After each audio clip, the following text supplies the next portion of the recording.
A devastating flood swept away everything: homes, roads, even hope. In the chaos, Diep rushed into the raging waters to search for her missing mother. But what no one expected was this: the storm brought with it a miracle. Can love truly survive even the fiercest disaster?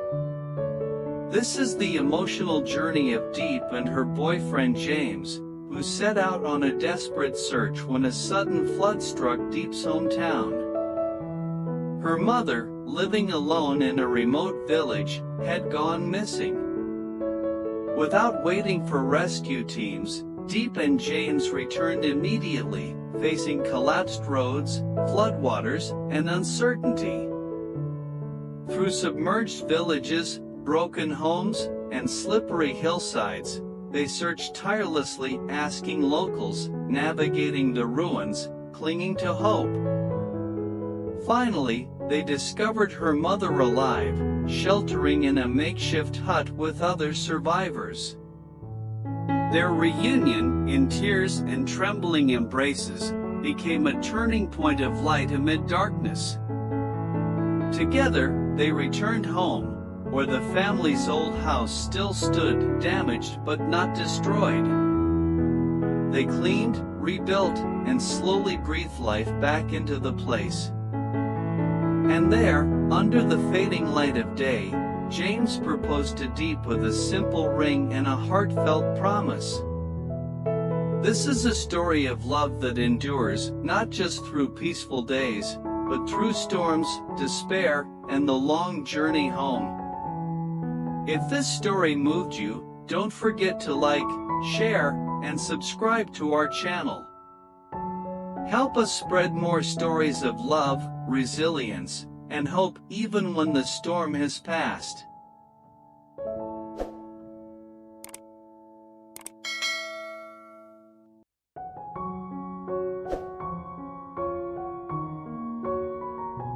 The rain began the evening before, quietly, like any other summer shower.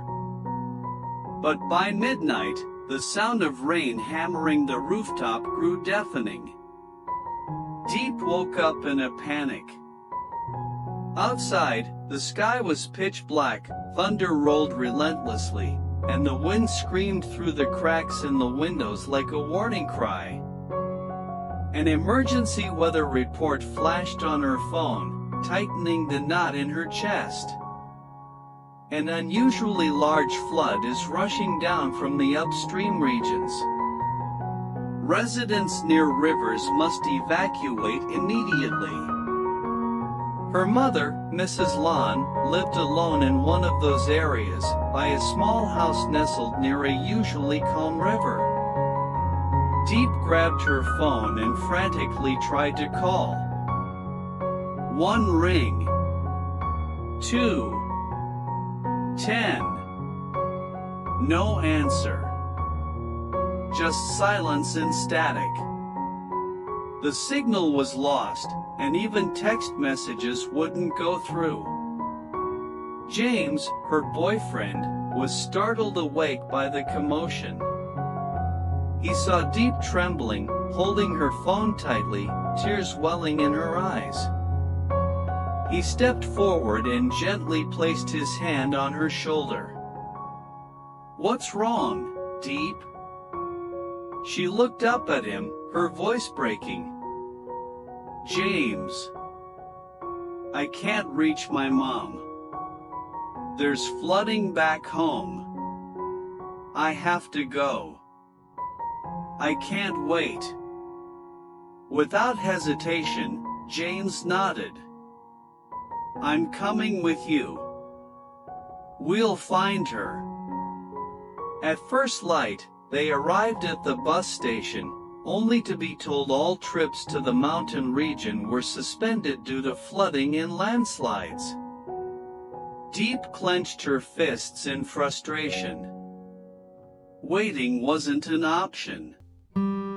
James quickly contacted a friend and rented a pickup truck. Together, they began their journey upriver, into the heart of the storm. The roads were a nightmare, muddy, flooded, and half washed away. At times they had to abandon the truck, wading through knee-deep water or catching rides on rescue boats. Everywhere they went, the scenes were the same: torn rooftops, broken trees, drowned livestock. Faces of weary villagers appeared through the mist, eyes wide with shock and loss. The flood had struck like a monster in the dark, without mercy. By midday, they were only a few kilometers from Diep's village, but the road ahead had been completely submerged. With no other choice, James found a small wooden boat delivering aid and convinced the owner to let them ride along. Diep climbed aboard, her heart pounding in her chest. Sitting in the tiny boat drifting through a sea of muddy water, Diep stared into the distance, toward what used to be the small dirt path leading home. Now, all she could see was endless floodwater. She squeezed James's hand, her voice barely a whisper. "If something happened to my mom." James turned to her, his voice steady but gentle. "We don't know anything for sure yet. Don't give up hope. I believe she's still alive." The boat passed rooftops barely peeking out above the water, broken fences, and people calling out for lost loved ones. In Diep's heart, every beat echoed the same desperate question. Where was her mother? Where in this devastation could she be? The rain hadn't stopped. The wind howled without end. But in James's arms, amid the chaos and fear, Diep felt a fragile yet unwavering strength holding her together: love, hope, and the will to never give up.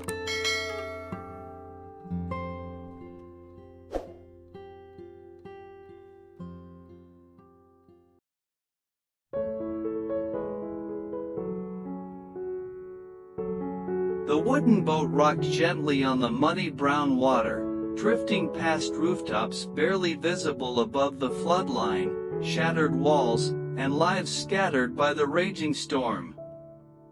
Diep sat close beside James, her eyes dry from crying since they left the city. Cold winds slapped against her face, and shivers crept through her thin raincoat.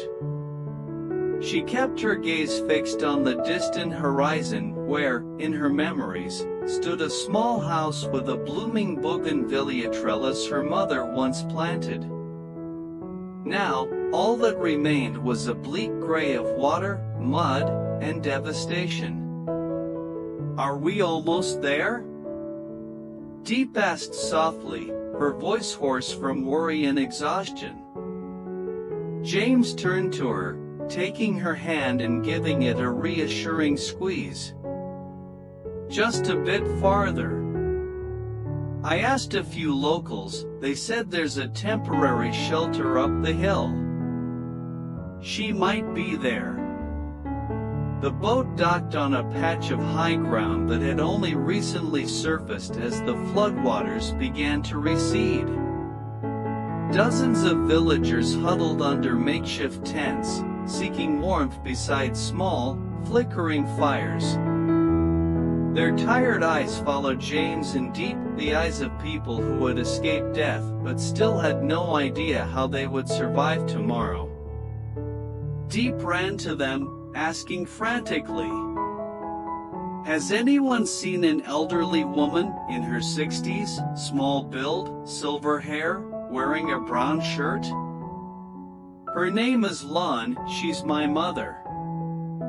Everyone shook their heads. A thin man finally spoke with hesitation. "We've been here since yesterday morning. Haven't seen anyone like that." But when the water rose, many folks ran up the hill behind the village. "Maybe." Before he finished, Diep had already turned and dashed off. James quickly caught up, grabbing her shoulders. "Slow down, wait for me." They trudged forward, sometimes wading through water, sometimes slipping over mud and broken branches.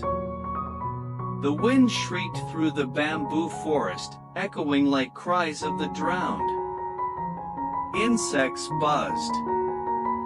The air was thick with damp and silence, a silence that screamed with anxiety. Just as dusk began to fall, they saw it, a small, makeshift shelter built from wooden planks and sheets of plastic. Inside were a few elderly people and children gathered under the dim glow of a flashlight. Diep rushed forward, her heart thudding in her ears. "Mom," she cried out, her voice cracking into sobs. A frail figure slowly turned around. White hair tangled, her face pale and tired, but those eyes. Diep knew those eyes. "Diep," the woman's voice quivered. Diep collapsed into her mother's arms, tears streaming freely. Mrs. Lon held her tightly, her trembling hands stroking Diep's hair. "I thought I'd never see you again." James stood nearby, quietly watching, relief washing over his face like sunlight after a storm. Diep turned to him, eyes shining with tears. "James, she's alive. My mom's alive." He stepped forward, bowing slightly to Mrs. Lon and gently wrapping his jacket over her shoulders. "We came to bring you home, ma'am. You're incredibly strong, just like your daughter."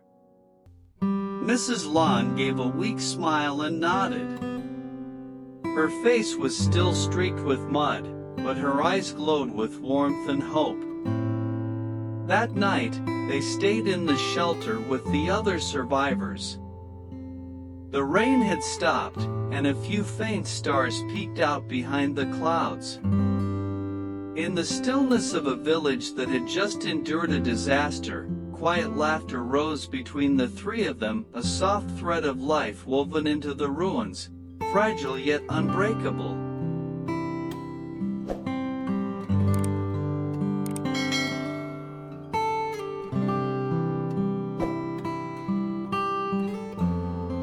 The next morning, the first rays of sunlight pierced through the battered countryside, casting golden streaks over broken roofs, fallen trees, and thick mud. It was a faint but undeniable sign of recovery. The floodwaters were slowly receding. Though the land was soaked and scarred, familiar sounds returned, voices calling out, dogs barking, a rooster crowing in the distance, as if every living soul was trying to grasp onto life again. James and Diep helped Mrs. Lon make her way back to her small riverside home. The dirt path had turned into deep, sticky mud, and the bamboo groves along the way leaned to one side. But the house was still there, drenched, damaged, but standing. The roof had lost a few tiles, the wooden gate creaked in the wind, but it hadn't been swept away. In front of the porch, the old bougainvillea that her mother had planted still clung to life, its branches drooping, but a few stubborn purple blossoms remained, reaching out through the ruin. Diep choked back tears. "Our house, it's still here." Mrs. Lon smiled gently, her tired eyes glowing with something fierce and steady. "As long as we still have a home, we still have hope." They began cleaning together. James rolled up his sleeves and wiped the mud from the walls, repairing the crooked doorframe. Diep carefully sorted through what little could be salvaged, while Mrs. Lon retrieved water-soaked photos and laid them out to dry between the pages of old books, trying to preserve every last shred of memory. No one complained. No one cried.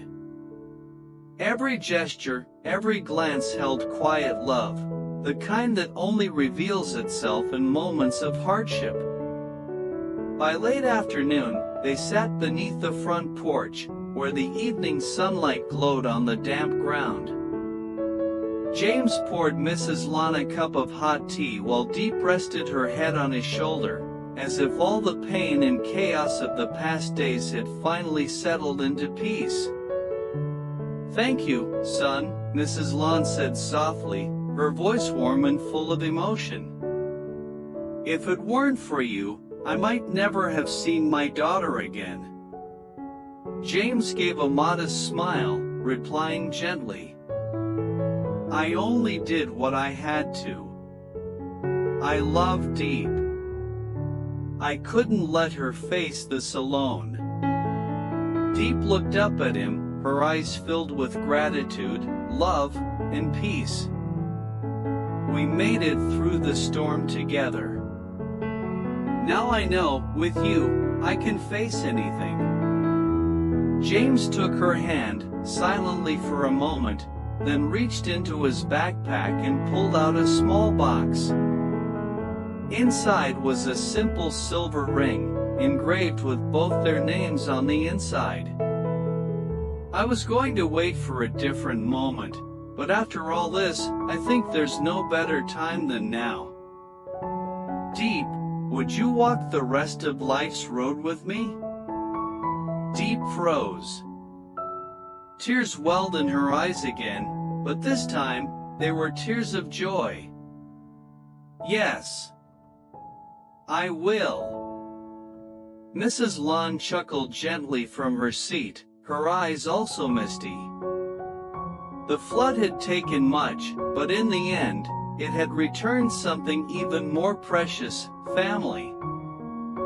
That night, the three of them sat together in the simple house, sharing their first meal since the storm. Outside, a young crescent moon slowly rose into a clearing sky.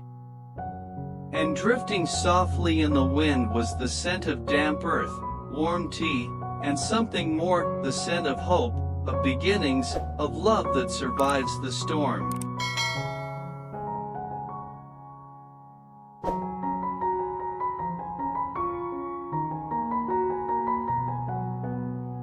The story of James and Diep is not merely a journey of searching through a devastating flood, but a vivid testament to the power of love and perseverance amid hardship and trials. When nature destroys, causing loss both material and spiritual, it is genuine affection, unity, and faith in each other that help them overcome every obstacle. I deeply feel the strong bond between the characters, especially the sacred maternal love and the love between Diep and James. This is not only a story of survival, but also a story of hope, how people, even when facing danger, never give up hope for a brighter tomorrow. What impressed me most was the reunion scene and the simple yet meaningful proposal, a proof that no matter how fierce the storm, love and trust remain the strongest foundation. This story inspires courage, resilience, and the priceless value of family in life.